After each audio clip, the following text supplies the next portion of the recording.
Second school है हमारा functionalism. Functionalism जो है कौन स्टार्ट किए थे?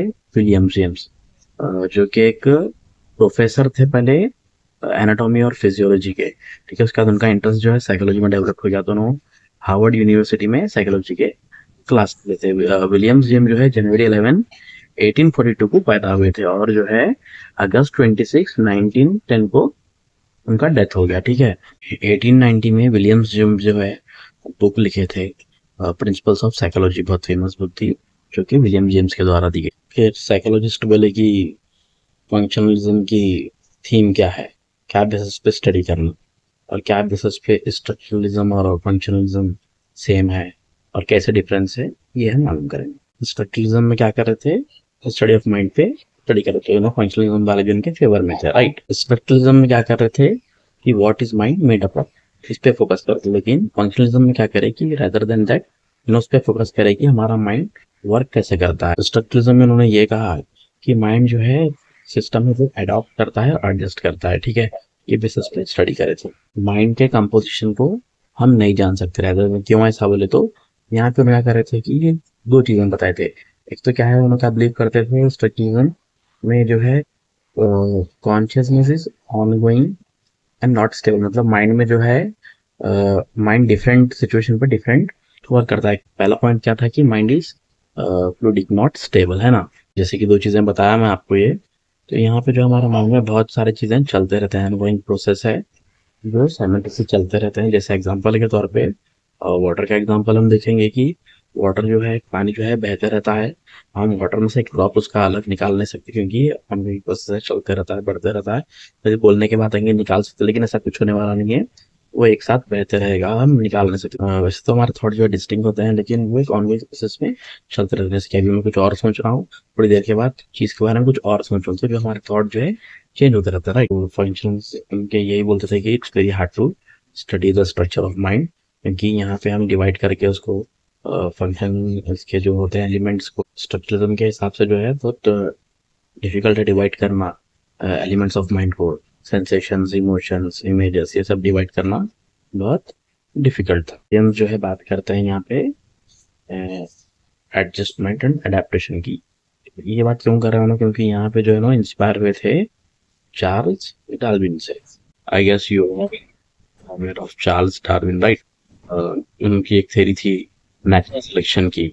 डार्विन जो है इंस्पायर हुए थे थॉमस माल्थर से 1859 में, जब उन्होंने थ्योरी लिखे थे नेचुरल सिलेक्शन की। तो उनका क्या कहना था, जो भी नेचुरल कैलामिटीज होते थे, डिजास्टर होते थे, उस वजह से ही पॉपुलेशन कंट्रोल होता है, ये बोलते थे। एक बुक भी लिखे थे उन्होंने, ओरिजिन ऑफ स्पीसीज।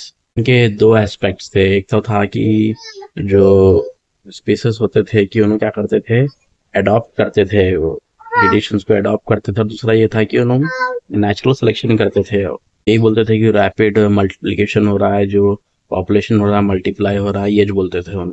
तो स्पीसीज के जो है रैपिड मल्टीप्लिकेशन होते थे, जिस वजह से क्या होता था, लिमिटेड फूड रहता था। ठीक है, सर्वाइवल के लिए लिमिटेड फूड, तो क्या करते थे उन्होंने, स्ट्रगल करते थे स्पीसीज एग्जिस्टेंस के लिए, खुद के एग्जिस्टेंस के लिए जो है स्ट्रगल करते थे। तो ये स्पीसीज जो है खुद के उससे या अलग वेरिएंट से लड़के एक न्यू वेरिएंट निकलते थे। वो वेरिएशंस क्या करते थे, वो वेरिएशन जो है सोसाइटी के एनवायरनमेंट के लिए हार्मफुल भी हो सकते हैं, यूजफुल भी हो सकते हैं। जो यूजफुल हो सकते हैं उसको जो है नेचुरल सिलेक्शन कर लेता था एनवायरनमेंट में, राइट, और जो हार्मफुल होते थे उसको रिजेक्ट करता था। जब नेचर ही सेलेक्ट करेगा उसको, तो नेचुरल सिलेक्शन हो जाएगा स्पीसीज का, तो उन्हें कहते थे सर्वाइवल ऑफ फिटेस्ट। ये डार्विन की थ्योरी थी।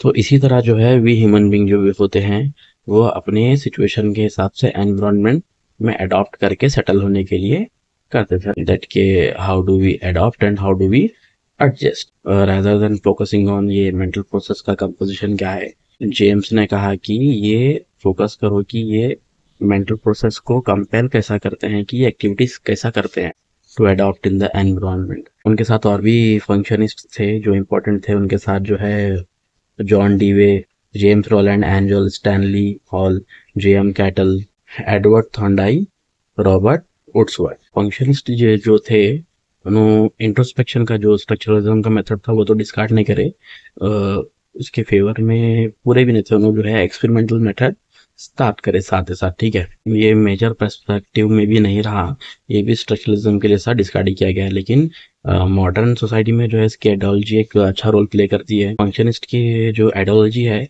दो पर्सपेक्टिव में अच्छा वर्क किए हैं, एक तो इंडस्ट्रियल ऑर्गेनाइजेशन साइकोलॉजी में, और दूसरा जो है एजुकेशनल साइकोलॉजी में अच्छा आदमी वर्क में आता है। फंक्शनलिज्म का जो है एक ज़्यादा योगदान है एवोल्यूशनरी साइकोलॉजी के लिए भी। ये it's all about the functionalism. Okay, thank you.